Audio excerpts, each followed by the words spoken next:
कहानी की शुरुआत में हम एक ब्लैक आदमी को देखते हैं जो आधी रात को एक सुनसान सड़क पर गुजर रहा होता है। वो रास्ता भटक गया था, इसलिए वो फोन पर किसी से एड्रेस पूछ रहा होता है। तभी अचानक एक सफेद कार उसका पीछा करने लगती है और जल्दी उस ब्लैक आदमी को पता चल जाता है कि कोई उसका पीछा कर रहा है। ये देखकर वो घबरा जाता है और अपना रास्ता बदलकर दूसरी तरफ जाने लगता है। कुछ दूर आगे आने के बाद उसे लगा कि शायद उसका पीछा करने वाली गाड़ी चली गई, लेकिन तभी पीछे से एक आदमी जिसने अपने चेहरे को मास्क से छुपाया हुआ था, वो उस ब्लैक आदमी पर हमला करके उसको बेहोश कर देता है और उसे घसीटते हुए अपने कार के डिक्की में बंद करके ले जाता है। अब यहाँ सीन कट होता है और हम एक दूसरे ब्लैक आदमी को देखते हैं जिसका नाम क्रिस है। वहीं हम क्रिस की गर्लफ्रेंड रोज को देखते हैं। इन दोनों की जोड़ी बिल्कुल भी मैच नहीं हो रही थी क्योंकि क्रिस ब्लैक था और रोज व्हाइट, लेकिन कलर में चेंजिंग होने के बावजूद भी ये दोनों एक दूसरे से बहुत ज्यादा प्यार करते थे। रोज को क्रिस की काफी ज्यादा फिक्र थी और वो क्रिस से कहती है कि तुम मेरे पहले बॉयफ्रेंड हो, लेकिन क्रिस आज थोड़ा नर्वस है क्योंकि वो रोज के पेरेंट्स से पहली बार मिलने जाने वाला है। दरअसल रोज के पेरेंट्स जिस शहर में रहते हैं वहाँ के लोग ब्लैक लोगों से नफरत करते हैं और रोज ने अपने घर वालों को ये नहीं बताया है कि उसका बॉयफ्रेंड ब्लैक है। क्रिस अपनी गर्लफ्रेंड रोज से कहता है कि तुमने अपने पेरेंट्स को बताया भी है कि मैं एक ब्लैक हूँ। तब रोज उसे समझाती है कि मेरे पेरेंट्स काफी पढ़े लिखे हैं और उन्हें इंसान के कलर या जाति से कोई फर्क नहीं पड़ता। इसके बाद यह दोनों गाड़ी में बैठकर निकल पड़ते हैं। रास्ते में क्रिस स्मोक करने की कोशिश करता है, तब रोज उसकी सिगरेट बाहर फेंक देती है क्योंकि यह सेहत के लिए अच्छी चीज नहीं थी। कुछ दूर आगे जाने के बाद क्रिस अपने दोस्त रॉड को कॉल करता है जो कि एक डिटेक्टिव है। क्रिस उसे बताता है कि मैं रोज के पेरेंट्स से मिलने जा रहा हूँ, जिस दौरान मुझे वहाँ कुछ दिन गुजारने पड़ेंगे, इसलिए तुम मेरे कुत्ते का ख्याल रखना। डिटेक्टिव मजाक में क्रिस से कहता है कि गोरी लड़की के साथ उसके घर अकेले मत जाओ, क्या पता उसने तुम्हारे लिए कोई जाल बिछाया हो। ये सुनकर क्रिस मुस्कुराता है और फोन काट देता है। अब ये दोनों सफर को एंजॉय करते हुए बातचीत करने लगते हैं और तभी अचानक एक हिरन इनकी कार के सामने आ जाती है और कार के टकराने से उसकी मौत हो जाती है। अब ये लोग एक पुलिस वाले को कॉल करके यहाँ बुलाते हैं और पुलिस वाला क्रिस से उसकी लाइसेंस आईडी मांगता है, जिस पर रोज भड़क जाती है क्योंकि ड्राइव तो रोज कर रही थी और पुलिस क्रिस से आईडी सिर्फ इसलिए मांग रहा है क्योंकि वो ब्लैक है। क्रिस जब देखता है कि रोज को मेरी इतनी फिक्र है तो उसका रोज के लिए प्यार और भी ज्यादा बढ़ जाता है। इसके बाद यह दोनों गाड़ी में बैठकर घर की तरफ रवाना हो जाते हैं और कुछ ही देर बाद यह लोग घर पहुंच जाते हैं जहां दरवाजे पर ही रोज के पिता और उसकी मॉम क्रिस के स्वागत के लिए खड़ी होती है। ये सब देखकर क्रिस काफी खुश होता है क्योंकि पहले तो उससे लग रहा था कि रोज के पेरेंट्स एक ब्लैक आदमी को देखकर रोज का उससे ब्रेकअप करवा लेंगे, लेकिन रोज के पेरेंट्स को ब्लैक लोग काफी पसंद थे और यहाँ तक कि रोज का फादर कहता है कि अगर मेरे बस में होता तो मैं अमेरिका का प्रेसिडेंट फिर से बराक ओबामा को बनाता। क्रिस यहाँ रोज के पिता डीन को रास्ते में होने वाले एक्सीडेंट के बारे में बताता है। तब डीन कहता है कि तुमने हिरन को मारकर अच्छा ही किया क्योंकि हिरन की तादाद दिन पर दिन बढ़ती जा रही है। इसके बाद डीन क्रिस को घर का टूर देने लगता है और उसे अपने फादर की तस्वीर दिखाता है जिन्होंने ओलंपिक्स में रेस की थी, लेकिन वो रेस में दूसरे नंबर पर आए थे और पहले नंबर पर एक ब्लैक प्लेयर आया था। फिर वो उसे रोज की मॉम मिसी का ऑफिस दिखाता है जो कि एक साइकाइट्रिस्ट है। साथ ही डीन क्रिस से कहता है कि मैं खुद भी एक न्यूरोसर्जन हूँ। वहीं बातें करते हुए जब यह लोग बाहर गार्डन में आते हैं तब क्रिस इस घर के नौकर वॉल्टर को देखता है और इस घर की कुक जॉर्जिना को देखता है जो कि दोनों ब्लैक हैं। अब इससे पहले कि क्रिस सोचे कि इन गोरों की फैमिली ने जानबूझकर ब्लैक्स को नौकर रखा हुआ है, तभी डीन बताता है कि इन दोनों को रोज के दादा और दादी की देखभाल करने के लिए रखा गया था और जब दादा दादी की डेथ हुई तो मैंने इन दोनों को जॉब से नहीं निकाला बल्कि उन्हें भी अपने परिवार का हिस्सा बना लिया। यह सुनकर क्रिस को काफी अच्छा लगता है और मन ही मन क्रिस सोचता है कि यह लोग कितने नेक दिल हैं। यहाँ हम ऑडियंस देखते हैं कि रोज की फैमिली हद से ज्यादा क्रिस के साथ अच्छे से पेश आ रही है। इसके बाद यह पूरी फैमिली ड्रिंक के लिए टेबल पर बैठती है। तब घर की नौकरानी जॉर्जिना क्रिस के ग्लास में ड्रिंक भरने लगती है, लेकिन ग्लास में ड्रिंक भरते हुए वो सोच में चली जाती है और क्रिस के ग्लास में ड्रिंक फुल होने के बावजूद भी वो शराब डालती जा रही होती है। ये देखकर क्रिस को कुछ अजीब लगता है। तब रोज की मॉम मिसी जॉर्जिना को जाकर आराम करने के लिए बोलती है। इसके बाद डीन क्रिस से उसके पेरेंट्स के बारे में पूछता है। तब क्रिस बताता है कि जब वो छोटा था तब उसकी मॉम एक कार एक्सीडेंट में मारी गई थी और मेरे फादर ने दूसरी शादी कर ली और अब मैं अकेला रहता हूँ। ये सुनकर डीन के चेहरे पर हमें खुशी नजर आती है और वह समझ जाता है कि क्रिस अब इस दुनिया में अकेला है और पीछे उसका कोई भी पूछने वाला नहीं। तब डीन क्रिस से पूछता है कि क्या तुम सिगरेट पीते हो, जिस पर क्रिस कहता है हाँ, लेकिन मैं यह आदत जल्द ही छोड़ना चाहता हूँ। तब डीन कहता है कि अगर तुम सिगरेट पीना छोड़ना चाहते हो तो तुम्हें रोज की मॉम मिसी से मदद ले सकते हो। क्रिस पूछता है वो कैसे, जिस पर डीन उसे बताता है कि पहले मैं भी सिगरेट पिया करता था, लेकिन जब मिसी ने मुझे हिप्नोटाइज किया तब से मुझे सिगरेट पीने से घिन आती है। मिसी क्रिस से कहती है कि अगर तुम चाहो तो मैं तुम्हें हिप्नोटाइज करके तुम्हारी ये सिगरेट की लत हमेशा के लिए छुड़वा सकती हूँ, लेकिन क्रिस समझदारी से मना कर देता है। कुछ देर बाद रोज का भाई जेरी भी वहां आ जाता है और जब यह लोग रात को डिनर कर रहे होते हैं तब क्रिस देखता है कि इस घर की नौकरानी उसे अजीब तरह से घूर रही है। क्रिस इस पर ज्यादा ध्यान नहीं देता और डिनर करने लगता है। डिनर के दौरान जेरी क्रिस से काफी अजीब सवाल पूछने लगता है कि तुम्हें बास्केटबॉल खेलना आता है और तुम्हें एक MMA फाइटर होना चाहिए था। साथ ही वह क्रिस को फाइट के लिए चैलेंज करता है, लेकिन बाकी लोग उसे चुपचाप बैठने को बोलते हैं। डिनर के बाद रोज काफी गुस्से में होती है क्योंकि आज उसकी फैमिली थोड़ा अजीब बिहेव कर रही थी, इसलिए रोज क्रिस से अपने भाई के बिहेवियर के लिए माफी मांगती है, लेकिन क्रिस इन बातों को दिल पर नहीं लेता। रात को रोज तो सो जाती है, लेकिन क्रिस को नींद नहीं आती, इसलिए वह सिगरेट पीने के लिए घर से बाहर जाता है। तभी वह देखता है कि घर का नौकर वॉल्टर बहुत तेजी से भागता हुआ उसकी तरफ आता है और मुड़कर दूसरी तरफ चला जाता है। वही क्रिस जब अपनी नजर घर की तरफ घुमाता है तब वह देखता है कि घर की नौकरानी भी जागी हुई है, जो उसे काफी अजीब नजरों से घूरती जा रही है। ये सब देखकर क्रिस घबरा जाता है और सीधा वापस घर के अंदर चला जाता है। घर के अंदर जाते ही अचानक मिसी लाइट ऑन करके क्रिस से कहती है, तुम जानते भी हो कि सिगरेट सेहत के लिए अच्छी नहीं है। वह क्रिस को अपने पास बुलाकर कहती है कि आओ आज मैं तुम्हारी ये सिगरेट की आदत छुड़ा दूं। क्रिस मिसी की बातों को हल्के में लेकर उसके सामने बैठ जाता है और सोचता है कि जो आदत मैं पिछले कई सालों से छोड़ने की कोशिश कर रहा हूँ वह इतनी आसानी से यह औरत मुझसे कैसे छुड़ा पाएगी। मिसी के हाथ में एक कप और चम्मच थी जिसे वह लगातार घुमाए जा रही थी। अब मिसी क्रिस से उस रात के बारे में पूछती है जब उसकी मॉम की मौत हुई थी। क्रिस को उस बारे में कोई भी बात नहीं करनी थी, लेकिन जैसे ही मिसी चम्मच को कप में तेजी से घुमाती है तब क्रिस उसे जवाब देने लगता है और जो मिसी पूछती है क्रिस ना चाहते हुए भी चुपचाप उसका जवाब दे देता है। असल में क्रिस को पता भी नहीं चलता और मिसी सिर्फ चम्मच की आवाज से क्रिस को हिप्नोटाइज कर लेती है। क्रिस को भी कुछ समझ नहीं आ रहा होता कि उसके साथ यह क्या हो रहा है और कुछ ही देर बाद मिसी क्रिस को पूरी तरह से कंट्रोल करके उसे एक संकन प्लेस में भेज देती है। अब इस कंडीशन में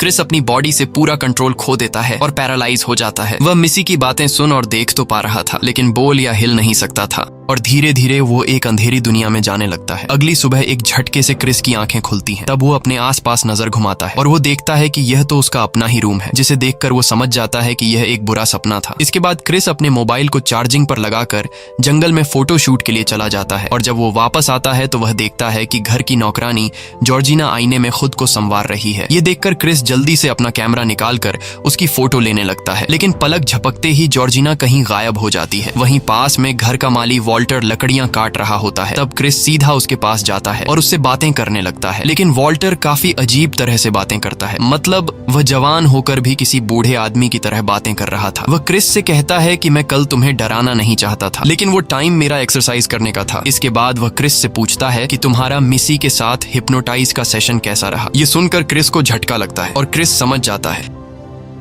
कि कल रात जो कुछ हुआ था वह कोई सपना नहीं था, बल्कि रियल में मिसी ने उसे हिप्नोटाइज किया था। ये सब जाकर वह सीधा रोज को बताता है कि तुम्हारी मॉम ने कल रात मुझे हिप्नोटाइज किया था और अब मुझे सिगरेट के बारे में सोचकर भी उल्टी आ रही है। अब इनकी यह बातें चल ही रही होती हैं कि बाहर से गाड़ियों के शोर की आवाज आती है। तब हम देखते हैं कि उनके घर पार्टी के लिए बहुत सारे अमीर लोग आए हैं और वह सभी वाइट लोग होते हैं। लेकिन यहाँ हमें एक अजीब बात देखने को मिलती है कि वो लोग यहाँ के नौकर वॉल्टर को गले लगा रहे होते हैं। जब वह लोग क्रिस को देखते हैं तो सभी क्रिस के पास आते हैं और क्रिस से अजीब अजीब सवाल करने लगते हैं। साथ ही वो लोग क्रिस की बॉडी शेप की तारीफ करते हैं और उसकी बॉडी पर हाथ फेरकर उसे फील करने लगते हैं। ये सब देखकर क्रिस को काफी अजीब लगने लगता है। वहीं क्रिस को इन सब के बीच एक अपने जैसा ब्लैक लड़का दिखाई देता है, जिसे देखकर क्रिस सीधा उससे मिलने जाता है। ये आदमी अपना नाम लोगन बताता है और जवान होने के बावजूद उसने किसी बूढ़े की तरह कपड़े पहने हुए थे। वहीं लोगन की पत्नी भी आ जाती है जो कि एक वाइट थी और लोगन से वह उम्र में करीब 30 साल बड़ी थी। यहाँ हम एक चीज नोटिस करते हैं कि यहाँ क्रिस के अलावा जितने भी ब्लैक लोग हैं उन सभी ने अपने सिर को छुपा कर रखा है। यहाँ का माली वॉल्टर जो हमेशा हैट पहनता है, लोगन ने भी वैसी ही हैट पहनी हुई है और इस घर की नौकरानी जॉर्जिना ने भी अपने बालों से माथे को छुपा रखा है। वेल, इसके पीछे क्या रीजन है ये तो हमें आगे ही पता चलेगा। कुछ देर बाद क्रिस मिलता है जिम हडसन नाम के एक आदमी से, जो कि एक आर्ट गैलरी का ओनर है, और वह क्रिस के खींचे हुए फोटोज की तारीफ करता है। हडसन बताता है कि वह भी एक फोटोग्राफर बनना चाहता था, लेकिन एक बीमारी की वजह से वह अंधा हो गया है। इसके बाद क्रिस वापस ऊपर अपने कमरे में जाता है और हम देखते हैं कि उसके जाते ही सभी लोगों ने बात करना बंद कर दिया और ऊपर क्रिस को देखने लगते हैं, जैसे कि वो लोग सिर्फ क्रिस को दिखाने के लिए ही बातें कर रहे थे। क्रिस कमरे में देखता है कि उसका मोबाइल कोई बार बार चार्जर से निकाल रहा है और उसे लगता है कि शायद ये जॉर्जिना का काम है। कुछ देर बाद जॉर्जिना आती है और वह क्रिस से माफी मांगती है कि शायद कमरे की सफाई करते हुए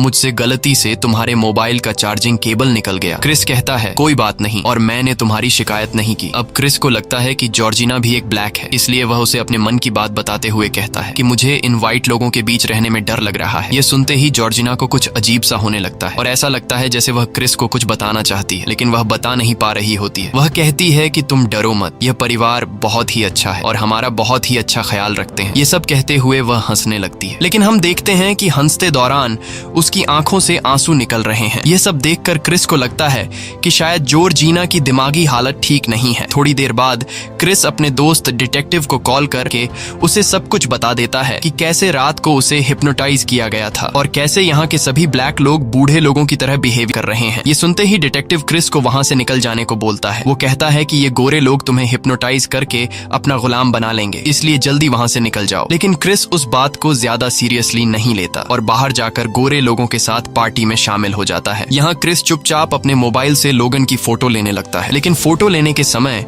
उसके मोबाइल की टॉर्च ऑन हो जाती है और फ्लैश के कारण लोगन को कुछ हो जाता है। उसके नाक से खून निकलने लगता है और वो गुस्से में क्रिस पर हमला कर देता है। हमले के दौरान वो बार बार क्रिस से कहता है कि यहाँ से भाग जाओ। ये सब सुनकर क्रिस समझ जाता है कि यहाँ जरूर कुछ गड़बड़ है। इसके बाद सभी लोग लोगन को एक रूम में ले जाते हैं और कुछ ही देर बाद वो बिल्कुल ठीक हो जाता है और सभी लोगों से माफी मांगता है जो कुछ अभी उसने कुछ देर पहले किया। डीन क्रिस को तसल्ली देते हुए कहता है कि तुम डरो मत, लोगन एक बीमारी का शिकार है। और वो मोबाइल के फ्लैश को देखते ही उसे मिर्गी के दौरे पड़ते हैं, लेकिन क्रिस अभी भी डरा हुआ था, इसलिए उसकी गर्लफ्रेंड रोज उसे एक नदी के किनारे ले आती है, जहाँ क्रिस रोज को बताता है कि उसे यहाँ बिल्कुल भी अच्छा नहीं लग रहा, इसीलिए हमें यहाँ से जाना चाहिए। लेकिन रोज उसे कहती है कि मैं तुम्हारे साथ हूँ, यहाँ तुम्हें कुछ भी नहीं होगा, बस कुछ दिन इंतजार करो और फिर हम यहाँ से चले जाएंगे। ये कहते ही रोज क्रिस को गले लगा लेती है। तब क्रिस रोज की बात मान लेता है, ये सोचते हुए कि वैसे भी मुझे अपनी जिंदगी रोज के साथ बितानी है और यहाँ जो कुछ भी हो रहा है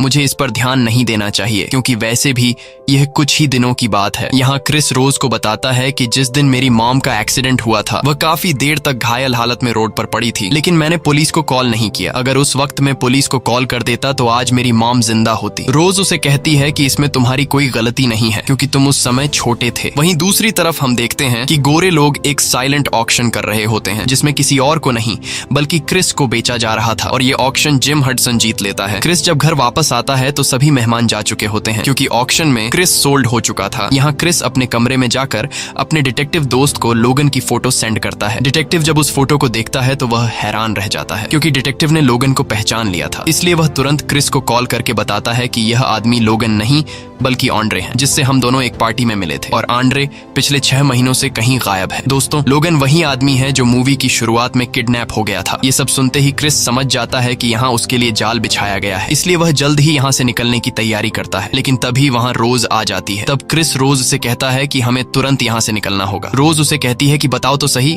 आखिर क्या हुआ है, लेकिन क्रिस कहता है कि अभी बताने का समय नहीं है, इसलिए तुम जल्दी से कार की चाबी ढूंढो। अब रोज कार की चाबी ढूंढने के लिए नीचे जाती है और तभी क्रिस नोटिस करता है कि एक अलमारी का दरवाजा खुला हुआ है। क्रिस जब उस अलमारी के करीब जाता है तो वहाँ उसे एक बॉक्स मिलता है, जिसके अंदर रोज के कई सारे बॉयफ्रेंड्स की तस्वीरें रखी हुई थी, जबकि रोज ने कहा था कि क्रिस उसका पहला ब्लैक बॉयफ्रेंड है। लेकिन क्रिस यहाँ नोटिस करता है कि रोज के सभी बॉयफ्रेंड्स ब्लैक हैं और तभी वह देखता है कि इन तस्वीरों में घर का माली वॉल्टर और नौकरानी जॉर्जिना भी है। ये देखकर क्रिस समझ जाता है कि रोज भी अपने पेरेंट्स के साथ मिली हुई है। जिस तरह उसने जॉर्जिना और वॉल्टर को फंसाया है उसी तरह से वो मुझे भी फंसाना चाहती है। ये सब समझ आते ही क्रिस जल्दी से नीचे आता है, लेकिन नीचे पूरी फैमिली उसका रास्ता रोक कर खड़ी थी। क्रिस चिल्लाते हुए रोज से कार की चाबियां मांगता है। तब रोज कहती है कि मुझे चाबियां मिल नहीं रही हैं, लेकिन अचानक से रोज अपने असली रूप में आकर क्रिस को चाबियां दिखाती है और कहती है कि चाबियां तो शुरू से मेरे पास थीं, लेकिन मैं तुम्हें देना नहीं चाह रही थी। अब यहाँ क्रिस को जब यहाँ से भागने का कोई रास्ता नहीं मिलता, तब वह दौड़कर जेरी पर हमला कर देता है। लेकिन तभी रोज की मॉम मिसी चाय के कप से चम्मच मारती है, जिसकी आवाज सुनकर क्रिस तुरंत पैरालाइज हो जाता है और संकन प्लेस में चला जाता है और यह तीनों उसकी बॉडी को नीचे बेसमेंट में ले जाने लगते हैं। अगले दिन डिटेक्टिव क्रिस को बार बार कॉल करने की कोशिश करता है, लेकिन क्रिस कॉल अटेंड नहीं करता। अब क्रिस के कॉल न उठाने पर डिटेक्टिव समझ जाता है कि क्रिस खतरे में है, इसलिए वह अपने डिपार्टमेंट के कुछ सीनियर ब्लैक ऑफिसर्स को जाकर बताता है कि कुछ गोरे लोगों ने उसके दोस्त को ब्रेन वॉश करके गुलाम बना लिया है। पर वो सब उसकी बात सुनकर हंसने लगते हैं और कोई भी डिटेक्टिव की बात पर यकीन नहीं करता। अब डिटेक्टिव समझ जाता है कि उसे खुद ही कुछ करना होगा। इधर क्रिस को बेसमेंट में होश आता है और वो खुद को एक चेयर पर बंधा हुआ पाता है। उसके सामने एक ओल्ड टीवी था जिसमें रोज के दादा की वीडियो टेप चलने लगती है, जो बताता है कि उसके परिवार ने एक ऐसा तरीका निकाल लिया है जिससे इंसान बूढ़ा होने के बाद फिर से जवान हो सकता है, यानी कि वो किसी इंसान के दिमाग को किसी दूसरे इंसान की बॉडी में ट्रांसप्लांट कर सकते हैं। इसके बाद टीवी पर वही कप और चम्मच का साउंड आता है, जिससे क्रिस पैरालाइज होकर संकन प्लेस में चला जाता है। अगले दिन टीवी पर जिम हडसन दिखाई देता है, वह आदमी जिसने क्रिस को ऑक्शन में खरीदा था। हडसन कहता है कि वह यहाँ क्रिस के सारे डाउट्स क्लियर करने आया है ताकि उनका प्रोसीजर अच्छे से हो सके। वह बताता है कि इस प्रोसीजर के 3 स्टेप्स होते हैं। पहला, किसी ब्लैक आदमी को हिप्नोटाइज करके संकन प्लेस में भेज दिया जाता है। दूसरा, जब वो हिप्नोटाइज हो जाता है और उसका अपनी बॉडी पर कोई भी कंट्रोल नहीं होता, तब उसे ब्रेन ट्रांसप्लांट के लिए तैयार कर दिया जाता है। और तीसरा, उसके सिर में किसी गोरे इंसान का दिमाग डाल दिया जाता है, जो कुछ टाइम बाद तुम्हारे साथ होने वाला है। मेरा दिमाग तुम्हारे सिर में ट्रांसफर कर दिया जाएगा और तुम्हारी बॉडी पर मेरा कंट्रोल होगा। अब जाकर हम ऑडियंस को सारी सच्चाई का पता चलता है,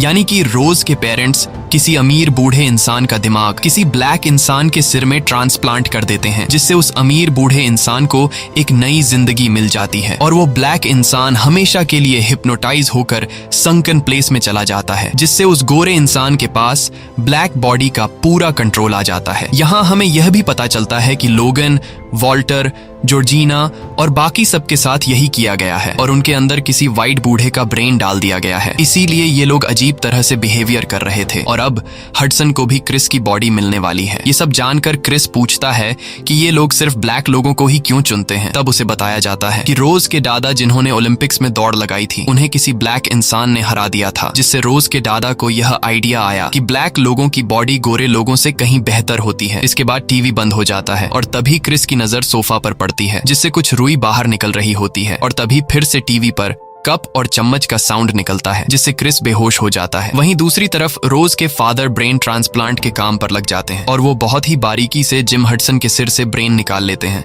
और क्रिस के सिर में ट्रांसप्लांट करने के लिए रेडी कर देते हैं। अब बारी थी क्रिस को ऑपरेशन थिएटर में ले जाकर उसके सिर में हडसन का दिमाग लगाने की, इसलिए रोज का भाई जेरी क्रिस को लेने के लिए आता है और वह क्रिस के हाथ खोलकर जैसे ही दूसरी तरफ मुड़ता है, तभी पीछे से क्रिस किसी भारी चीज से उसके सिर पर वार करके उसे बेहोश कर देता है। यहाँ हमें पता चलता है कि जिस सोफे पर क्रिस बैठा हुआ था, उसकी रुई उसने अपने कान में ठूंस ली थी, जिस वजह से कप और चम्मच वाली आवाज उसे सुनाई ही नहीं दी और क्रिस बेहोश होने का नाटक कर रहा था। वहीं डीन अपने बेटे को ढूंढने के लिए बाहर आता है कि इतने देर से वह क्यों नहीं आया, पर तभी क्रिस एक हिरन का स्टैच्यू उठाकर सीधा डीन के पेट में घोंप देता है, जिससे डीन की वहीं पर मौत हो जाती है। अब क्रिस यहाँ से भागने के लिए जैसे ही मेन डोर पर पहुंचता है तो वहां मिसी खड़ी होती है और मिसी समझ जाती है कि क्रिस हिप्नोटाइज नहीं हुआ है, इसलिए वह टेबल पर रखा चाय की प्याली और चम्मच की तरफ दौड़ती है। लेकिन उससे पहले कि वह इस चम्मच और प्याली को उठा पाती, क्रिस प्याली को धक्का देकर तोड़ देता है। अब चम्मच और प्याली के बिना